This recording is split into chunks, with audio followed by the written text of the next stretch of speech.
37 minutos. Vou repetir, hoje é sexta-feira, vem aí mais um final de semana, família cacerense já preocupada, os índices de roubos e furtos aumentando substantivamente, há uma preocupação generalizada e é bom ter cuidado mesmo, né? Bom ter cuidado. E a polícia está agindo de uma forma muito efetiva. Queremos cumprimentar aí as nossas forças de segurança, tanto a militar quanto a civil, a Polícia Federal, enfim, todo mundo aí das instituições, dos organismos de segurança, né? O equipamento de segurança está funcionando perfeitamente, mas mesmo assim não está conseguindo, até porque não tem como, né? A polícia pode fazer tudo, menos adivinhar que alguém vai ser assaltado, né? Então, é um problema sério e tem muita gente se armando. Eu vou conversar agora com o vereador Pastorello e já vou perguntar isso para ele, fora da nossa pauta de hoje. Bom dia, vereador.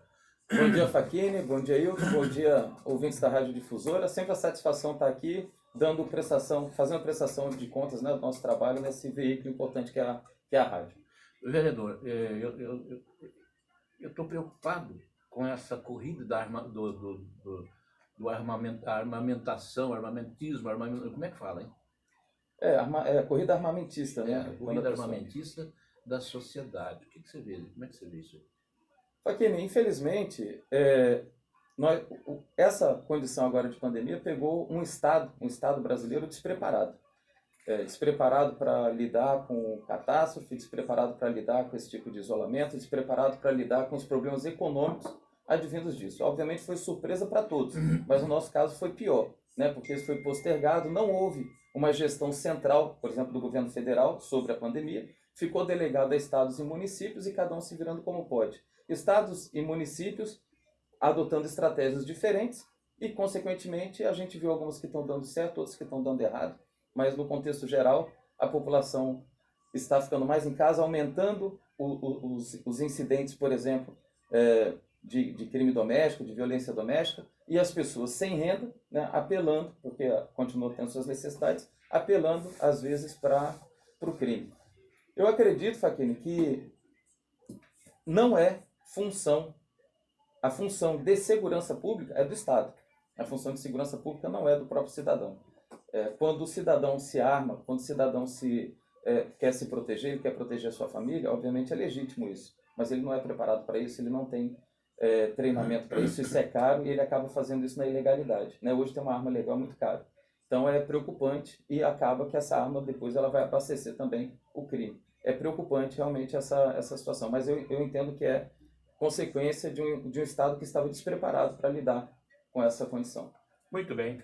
Vereador, hoje nós vamos falar de alguns assuntos inerentes à gestão municipal, ao legislativo. O legislativo está funcionando normalmente? Normalmente, Facchini. Alguns servidores, né? Por algumas questões eles não trabalham presencialmente, mas hoje nós estamos vamos dizer assim, nós estamos no ponto 4.0, né? Porque a gente consegue atender as pessoas à distância, telepresencialmente, a gente consegue fazer as sessões telepresencialmente, fazemos reuniões telepresencialmente. Alguns servidores estão, né, obviamente não podem se ausentar fisicamente lá do Legislativo, estão lá, vereadores também. Então o Legislativo funciona tudo normal. Reunião das comissões, já temos feito há algum tempo as reuniões das comissões por meio de videoconferência e tudo funcionando. Na verdade, como eu até estava falando antes do programa, dificilmente nós, humanidade, vamos voltar ao estado que nós estávamos antes, mesmo que seja descoberta uma cura para o vírus. Porque descobriu-se que é muito mais eficiente, muito mais econômico, por exemplo, fazer uma reunião telepresencial do que pagar passagem para as pessoas se reunirem, por exemplo, seja em Brasília, seja em Cuiabá, seja onde for. Então, o investimento que foi feito em tecnologia, que está sendo feito, já foi feito em tecnologia nessas plataformas, mostra, né, que até esses deslocamentos são absolutamente desnecessários. Então, tudo funcionando normal, inclusive dentro das suas áreas de atuação, né, os vereadores trabalhando. E funciona? Tem funcionado, Facchini. Por exemplo, a parte de fiscalização dos contratos, fiscalização das contas, etc., eu não preciso me deslocar à Câmara para fazer. Né? Eu tenho um computador, eu tenho acesso a tá tudo digitalizado e a gente tem como fazer esse trabalho. Então a parte de fiscalização é feita Você integra o normalmente. Ministério do Trabalho em Cáceres. Na Justiça, como é que funciona isso? Então, eu também sou diretor da Vara do Trabalho e na primeira avaliação que a Justiça do Trabalho fez sobre a produtividade dos servidores, nós encontramos um incremento de produtividade até 15%. Ou seja, sem funcionar, ou seja, sem funcionar presencialmente, sem atendimento presencial, a Justiça do Trabalho está produzindo mais. Obviamente, nós temos questões como as audiências, né, ou a inquirição de testemunhas, etc., que a gente vai ter que resolver, porque isso tem que ser presencial. Tem coisa que não dá para fazer Que não dá para fazer virtual, lógico, não tem. Mas, de resto, é como eu digo, depois de passar da pandemia, que vai passar, se Deus quiser, voltando para casa, por que eu vou abrir mão dessa produtividade no trabalho remoto para ter um trabalho presencial menos produtivo, com custo de deslocamento, com custo de ar-condicionado, com custo... Então, tudo isso vai mudar no mundo, Faquinha, não vai ser só no Brasil, não. Você acha, então, que tem o lado bom de tudo isso? Todas as guerras, Primeira Guerra Mundial, Segunda Guerra Mundial, todas as grandes guerras foram terríveis, não deveriam ter acontecido, mas elas deixaram legados, como a penicilina, como a energia nuclear, como uma série de coisas. Elas deixam legados por isso, né? Elas mostram uma necessidade, a necessidade faz a criatividade. A pandemia, horrível, não deveria ter acontecido, isso jamais deveria ter... nós não merecemos uma pandemia dessa, mas ela está transformando realmente o mundo. No município de Cáceres, você acha que as medidas de segurança, de proteção e de profilaxia da doença, você acha que está funcionando normalmente? O poder público está agindo corretamente? A sociedade está atendendo corretamente? Como é que é a sua visão sobre isso aí? Eu acho que tem um monte de ações pontuais, né? Faz assim, ações pontuais como se essas fossem ser salvadores milagrosos. Não existe uma gestão integrada desse risco aí da pandemia, desse problema da pandemia. Ninguém estava preparado para isso também, né? É um vírus novo, né? A gente sabe que tem menos de 6 meses que ele apareceu no mundo e nós não estávamos preparados. Mas nós já estávamos cobrando medidas muito antes disso.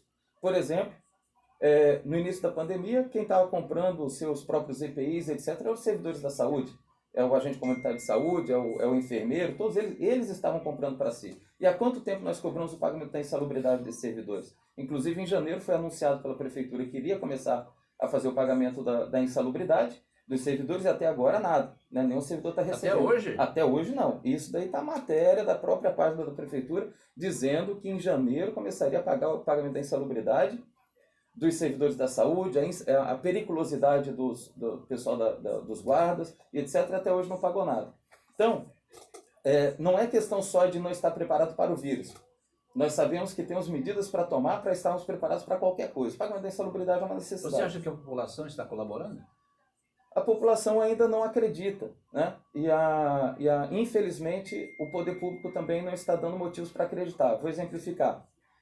Nós temos casos dentro da administração, dentro da Secretaria de Saúde, de servidor que teve a Covid, confirmado, PCR, teste confirmado. Marido, filho, etc., apresentou os sintomas. A população foi testada? Não foi. Nós recebemos 500, aquela família foi testada, tinha que testar todo mundo. Aí ia testar todo mundo, ia confirmar, ia falar, Cáceres não tem 24 casos, Cáceres tem 100 casos. Porque você testaria todo mundo para mostrar os casos que realmente tem. E se não faz isso, a gente fica tateando no escuro, né? Porque você não tem uma política para aplicar. Cáceres recebeu, Facchini, isso daí eu já falei algumas vezes, está nas redes sociais, em março e abril recebeu R$517 mil especificamente para tratar da questão da Covid. Veio como uma rubrica na Secretaria de Saúde, Covid-19, março e abril. Começo de março um pedaço, começo de abril 330 mil, completou 517. Não foi enviado à Câmara ainda o projeto de lei para alterar o orçamento, para incluir os 517 para gastar. Não pode gastar sem... Óbvio que não, sem ter dotação orçamentária. Então, é o que eu falo. Como que, dentro dessas consequências e dentro da pauta que você tinha colocado antes, como que nessas condições vai esperar o quê? Se ela vai usar o dinheiro depois para comprar caixão? Como que a gente pode, com esse desmando, aprovar as contas, por exemplo, de 2018, onde durante o ano inteirinho, Cáceres só recebeu R$6 mil de assistência farmacêutica do governo federal. E até hoje está sem receber. E eu estou denunciando isso desde 2017. R$6 mil, mas era para nós termos recebido R$500 mil. R$500 mil para comprar remédio. Nós recebemos 6, por conta de ingerência que todo mundo já conhece, que é uma atuação da Auditoria Nacional do SUS, aqui em cima de Cáceres, desde 2016, e que cortou o repasse dos recursos da saúde. Então, aprovar contas não é só como o gestor gasta, mas é também como ele recebe. Né? Então, nós estamos abrindo mão de receber recursos federais. Era para, no mínimo, a gente receber 30 Foi milhões por isso que o senhor ano. reprovou da sua parte as contas do prefeito? Exatamente. Nós temos como eu falei, nós fazemos uma análise técnica, a gente tem um atingimento do financeiro e do orçamentário, mas nós não temos só que ver como é gasto. E eu fiscalizo os contratos, as licitações, etc. Por exemplo, posso adiantar que numa cidade de 100 mil habitantes, Cáceres comprou 60 testes rápidos para Covid. 60. Nós recebemos R$500 mil, compramos 60 testes rápidos. E quantos testes de PCR, por exemplo, foram contratados? Os laboratórios aqui de Cáceres fazem. Tem laboratório habilitado aqui para fazer. Conveniado já com a prefeitura, pode fazer o pagamento dos testes. Quantos estão sendo feitos? Quanto custa um teste hoje num laboratório desse aí, particular? Eu ouvi falar, tá? Não procurei, até porque eu não fui fazer, mas em torno de R$400. Isso seria um preço particular, né? Mas com um custo muito mais baixo para a prefeitura, obviamente, por se tratar de ser tabelado, né? Isso é dentro do que é tabelado. Mas só que, acho que essa semana ainda, veio o pessoal aqui da prefeitura, alguns secretários, e eu tenho muito respeito por eles, tenho diálogo com eles, e eles falaram sobre a questão dos professores, dos auxiliares de serviços gerais e auxiliares de desenvolvimento infantil interinos. Vereadora, seu colega Jerônimo também veio aqui e falou sobre Jerônimo veio. Pois bem, e o que a sociedade tem que entender? Isso é importante a gente falar. O que a sociedade tem que entender? Primeiro de tudo, o servidor interino, ele fez um processo seletivo, fez um concurso. Ele passou.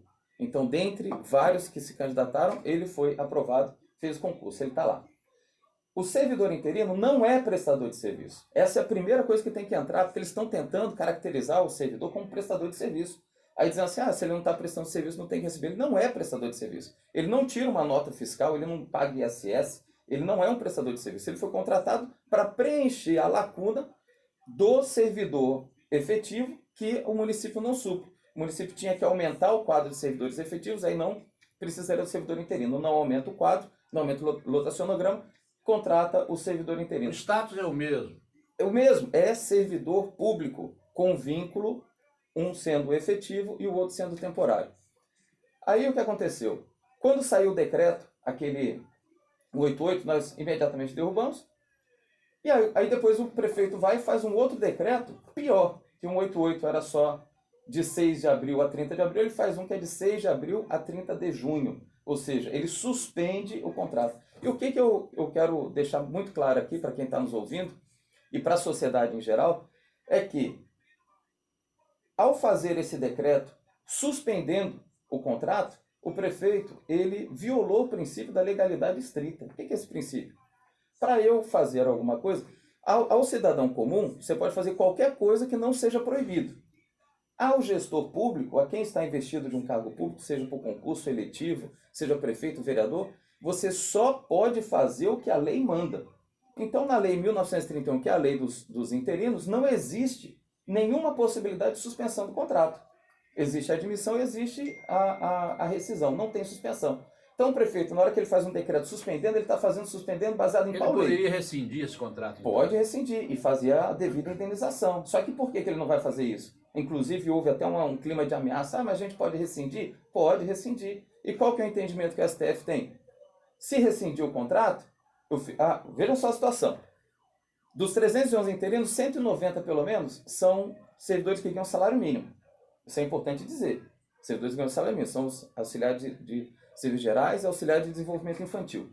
Esse pessoal não estava trabalhando, ou alguns não estavam trabalhando, mas foram convocados para que aparecesse lá na secretaria até o dia 4 de abril para assinar os contratos, para serem nomeados. Se ele tinha, por exemplo, um MEI, alguma coisa assim, ele teve que suspender aquilo lá, se ele tinha uma outra atividade, para poder assinar o contrato. Ele não recebe ajuda emergencial.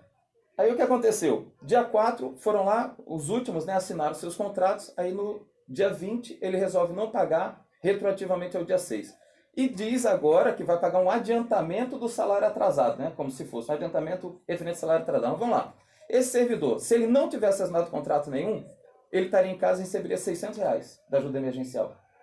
Aí a prefeitura força ele a assinar um contrato, convoca para assinar um contrato, ele assina o contrato, não paga o salário de abril, não paga o salário de maio, e agora vem oferecer, dizendo que é uma renda mínima, o salário que ele eventualmente vai receber lá em agosto, lá em outubro, dizendo que ele vai receber 50% daquele salário agora. Ou seja, aí quando chegar agosto e outubro, ele vai receber outros 50%. Menos que a ajuda emergencial. Menos que a ajuda emergencial. Ele vai, e detalhe, e efetivamente não terá pagamento, segundo o decreto, não terá o pagamento do salário de abril, maio e junho para esses servidores. Aí eu pergunto, e os demais servidores também estão fora da sala de aula? Estão fora da escola, a escola não está funcionando, está fechada. E eles estão tendo e eles estão sem salário? Os demais servidores da educação? Lógico que não, todos estão recebendo.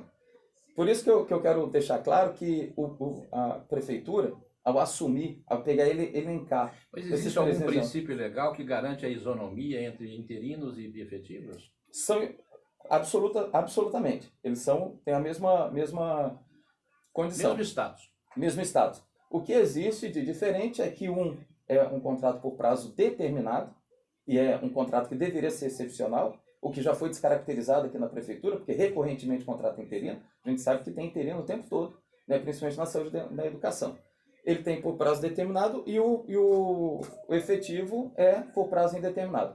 Mas, que tem que ficar claro, não existe nenhuma base legal para o prefeito fazer isso, tanto é que no próprio decreto 268, está disponível para qualquer um consultar, não tem assim, conforme lei tal.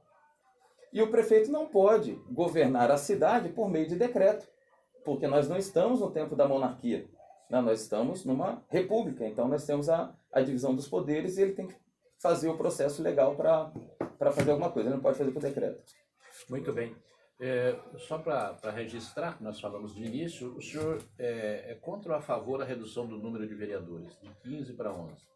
Bom, Facchini, essa proposta de redução, que não chegou a ser nem apresentado como um projeto de lei, ela tem um único objetivo muito claro, todo mundo sabe disso, é diminuir o número de cadeiras, aumentar o quociente eleitoral, impedir que haja uma renovação na Câmara, porque os partidos pequenos eles não vão conseguir atingir esse quociente eleitoral, e assim ficam os mesmos 11 vereadores. Né? Eu acho que isso é prejudicial à nossa democracia, não traz nenhuma redução de custos, como todo mundo já visualizou. Se quiser reduzir custos da Câmara Municipal, há outras alternativas, né? Inclusive a gente pode até falar de redução de salário, pode falar de redução de outras despesas, mas a redução no número de cadeiras, ela só prejudica a democracia. O ideal, vou falar bem a verdade, Facchini, seria ter 50 vereadores. Teria que ser 50, põe lá 100 salários, mas põe 50, porque aí o prefeito não consegue dominar uma maioria. Essa ideia de reduzir o número de vereadores é só para caber na palma de uma mão. Porque, efetivamente, com menos vereadores, se tiver 9 vereadores, na palma de uma mão, o prefeito controla a Câmara. Então, a redução de vereadores é atentatória à democracia. E, principalmente, a população fique bem atenta. A redução do número de cadeiras vai fazer com que 11 vereadores voltem para a Câmara no ano que vem. Não vai ter oxigenação, não vai ter mudança nos cargos. E o seu processo de cassação, senhor de Rodanilha, como é que está? Não é meu, né, Facchini? Infelizmente, é um processo aí que a gente sabe que teve um cunho de revanchismo, porque nós, tanto eu quanto a vereadora Valdenira, nós temos que nos posicionar, temos que nos manifestar e nos posicionamos favorável à investigação dos vereadores Wagner Baroni e do vereador Rubens Macedo, que foram citados numa denúncia feita pelo ex-assessor do Baroni. Nós nos manifestamos favoráveis, tem que haver a investigação, até para ficar elucidado. Por exemplo, se eu for acusado de algum crime, eu quero que tenha investigação, para que eu seja inocentado. E, por puro revanchismo, entrou com esse processo como se fosse uma quebra de decoro. Pois bem, decoro vem de vergonha, né? Decoro é a vergonha, é como se você tivesse... A quebra de decoro seria atuar de forma indecorosa, vergonhosa perante a população. Eu pergunto à população, pedir investigação é falta de... e ser rejeitado, é falta de vergonha de quem? é minha? Né? A atitude indecorosa foi minha de ser favorável à investigação ou foi de quem não deixou a investigação acontecer no âmbito da Câmara? Então agora nós aguardamos, né, o que vai vir da promotoria e do judiciário. Muito bem, tem uma participação aqui. Bom dia. Fala para o Pastorello pelo menos mandar patrulhar a rua do Garcês. É a rua de sua casa, né? É a rua lá de casa. Então, gente, essa é uma outra questão. Falar nisso aqui na 7 de setembro tem um servição aí, né? Bonito. Vamos falar sobre os dois. População cacerense. Quando fala sobre a função de vereador, e alguns até falam em reduzir o número, vamos supor, se tivesse só 11, eu não estivesse lá na Câmara. Hoje, população cacerense, que você vai lá na 7 de setembro, está vendo todas aquelas máquinas trabalhando, você pode olhar nas máquinas, na patrol, no caminhão, tem lá uma faixinha do FETAB. As máquinas foram compradas com dinheiro do FETAB. Até 2017, até quando eu fui lá para a Câmara, essas máquinas do FETAB não podiam ser usadas dentro da área urbana. As máquinas do FETAB só eram usadas na zona rural. E ficava aqui o secretário de obras chorando, se eu pudesse, se eu tivesse condições, porque se não sei o quê, porque a lei do FETAB fala que ela só pode ser usada. A lei 2616 é da minha autoria. É a primeira lei no Mato Grosso que regulamentou a lei do FETAB para o uso dos 30% de uso dos equipamentos do FETAB na área urbana. Foi a primeira lei a regulamentar da minha autoria. Depois daqui de Cáceres, ela foi copiada em várias cidades do Mato Grosso. Todas as que têm equipamento do FETAB copiaram a lei 2616, que foi originária aqui de Cáceres. Então hoje, essas obras, hoje o prefeito faz essas obras, o secretário faz essas obras, e vai ficar uma excelente obra lá na Avenida 7 de Setembro, inclusive porque tem dinheiro lá de devolução de recursos da Câmara, mas vai ficar uma excelente obra lá na 7 de Setembro, está fazendo com autorização legislativa, ou seja, da lei 2616, da autoria do vereador Pastorello. Eu tenho certeza que ninguém falou isso. Né? Ninguém nunca falou isso, mas as ruas lá do Garcês, as ruas do EMPA, as ruas de todos os bairros, também estão sendo feita manutenção, na maioria delas, com equipamentos do FETAB, baseado nessa lei. Se não fosse, estaria numa situação muito pior. Mas digo mais, patrulhamento, cascalhamento, troca de lâmpada, rede de água estourada, etc. Você não precisa de vereador para pedir isso. Ouvinte, isso é obrigação do executivo fazer. Pode procurar a ouvidoria. O trabalho do vereador é outro. Né? Para pedir patrulhamento, ele tem que pedir, tem que dar algo em troca. E às vezes esse algo em troca é justamente o favor que o prefeito quer. Muito bem. Alguma coisa mais, vereador? Não, Facchini, eu só quero dizer à população cacerense que não acredite, né, nesses desvirtuamentos que tem tido aí em relação à queda de arrecadação, em relação a corte de despesas, etc., porque não tem acontecido. Ontem foi a prestação de contas do primeiro quadrimestre, foi demonstrado que nós tivemos aumento de arrecadação em relação a 2019, né? Isso daí está gravado, está inclusive na minha página, convido todo mundo a conhecer a nossa página, tem tudo lá gravado. Teve incremento de arrecadação, não foi tanto quanto nós gostaríamos que tivesse crescido, mas cresceu no primeiro quadrimestre, mesmo com a pandemia. E dizer, principalmente aos servidores que estão lá na saúde, enfrentando agora o coronavírus sem receber insalubridade, aos servidores interinos que estão contratados, que estão à disposição da administração, sem receber salário, que eles são heróis. Eu tenho muito orgulho desses servidores, mas eu tenho muita preocupação com eles. Assim como eu tenho preocupação com o servidor lá da saúde, que está se expondo, tendo que comprar máscara, etc., se expondo ao vírus, sem ter dinheiro para fazer isso, eu me preocupo também com esses servidores que estão em casa sem ter o que comer. Tanto que a gente tem feito campanhas aí de arrecadação de alimentos para servidores que passaram no processo seletivo e que estão sem salário. Muito bem. Então tá, nós concluímos essa semana aí com o vereador Pastorello fazendo essas ponderações, essas colocações muito interessantes, né, para a gente refletir nesse momento crítico, né, um momento de muita tensão, de muita mais tensão do que atenção, né? Então está complicado porque as pessoas vão acabando perdendo um pouco do controle, ficando mais exacerbadas, e nós precisamos manter a calma, né, vereador? Com certeza, Facchini. Como eu falo, hoje a questão mental, a questão de saúde mental das pessoas, ela está sendo mais abalada no geral do que efetivamente por conta do vírus. Muito mais. Como eu digo, lastreado na desculpa da pandemia, que eu te falo que é isso, lacerado na desculpa da pandemia, salários estão deixando de ser pagos. Os salários, por exemplo, que a gente falou aí dos interinos, deixou de ser pago, lacerado na desculpa da pandemia. Outras pessoas também deixaram de trabalhar. O caso do Quantos espetinho... perderam os empregos, né? Justo. Empregos foram perdidos.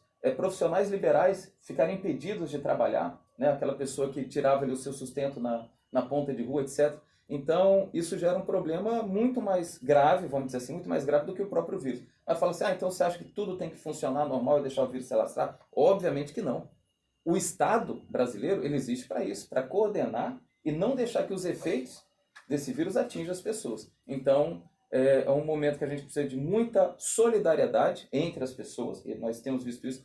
E falar de novo, a população cacerense é fantástica, é fabulosa. Eu tenho dito isso sempre. Olha, eu tenho participado de vários grupos aí, grupos de ajuda mútua, etc. Desde gente que faz máscara até gente que faz sacolão, tem gente que faz oração, mas a população cacerense é solidária. Dá até orgulho de ser do Partido Solidariedade aqui em Cáceres, que realmente a população cacerense corresponde a esse tema. Tem muita solidariedade com a população. Então, muito bem, muito obrigado, vereador Pastorelli, e eu quero desejar um bom final de semana para todos os nossos ouvintes, né? Todo mundo.